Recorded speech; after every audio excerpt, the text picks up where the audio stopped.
So, ఇక్కడ ఈ వాణిజ్యం విషయంలో డిఫెన్స్ వాణిజ్యము మనకిక్కడ అద్భుతం జరుగుతా ఉన్నది. ఎందుకోసం అంటే ఇయాల రక్షణ విషయంలో దేశాన్ని కాపాడుతూ ఉన్నది. రక్షణ రంగం. తర్వాత ఇయాల విదేశీ మారక నిల్వలు కూడా పెంచుతున్న విషయాన్ని అర్థం చేసుకోవాలి. ఇలా సింధూర్ అనేది చాలా సక్సెస్ కావడం జరిగింది. ఆపరేషన్ సింధూర్. ముఖ్యంగా అక్కడ S-400 కావచ్చు, ఆకాష్ కావచ్చు, బ్రహ్మోస్ కావచ్చు, ఈ భారతదేశాన్ని కాపాడిన విషయాన్ని అర్థం చేసుకోవాలి. అయితే దేశాన్ని కాపాడమే కాదు, రైట్, దాంతో పాటు ఇక్కడ ఇయాల మీకు ఎక్స్‌పోర్ట్స్ కూడా పెరిగినాయి. ఇయాల 2014 లోపల మన ఎక్స్‌పోర్ట్స్ ఎంత అంటే ఓన్లీ 600 ఇక్కడ మనకు క్రోర్స్. అక్కడి నుంచి 2024లో 23,000 కోట్ల రైట్ విదేశీ మార్గాల్లో మనం సంపాదించిన విషయం అర్థం చేసుకోవాలి. కాబట్టి డిఫెన్స్ రంగాన్ని, రక్షణ రంగాన్ని ఇంకా అభివృద్ధి చేయాల్సిన అవసరం ఉంది.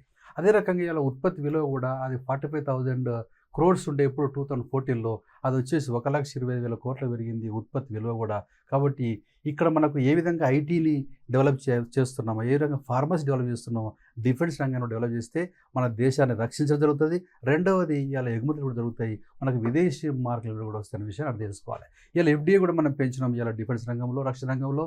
ఇలా ఆటోమేటిక్ రూట్లో 74%, గవర్నమెంట్ రూట్లో 100% ఇచ్చిన విషయాన్ని అర్థం చేసుకోవాలి. తర్వాత డిఫెన్స్ ఇండెక్స్ కూడా పెరుగుతున్న విషయం అర్థం చేసుకోవాలి. ఈ క్రెడిట్ గోస్ టు హెచ్ఏఎల్ కావచ్చు, బీడీఎల్ కావచ్చు, బీఈ కావచ్చు, జీఆర్ఎస్ఎల్ కావచ్చు, సిఎస్ఎల్ కావచ్చు.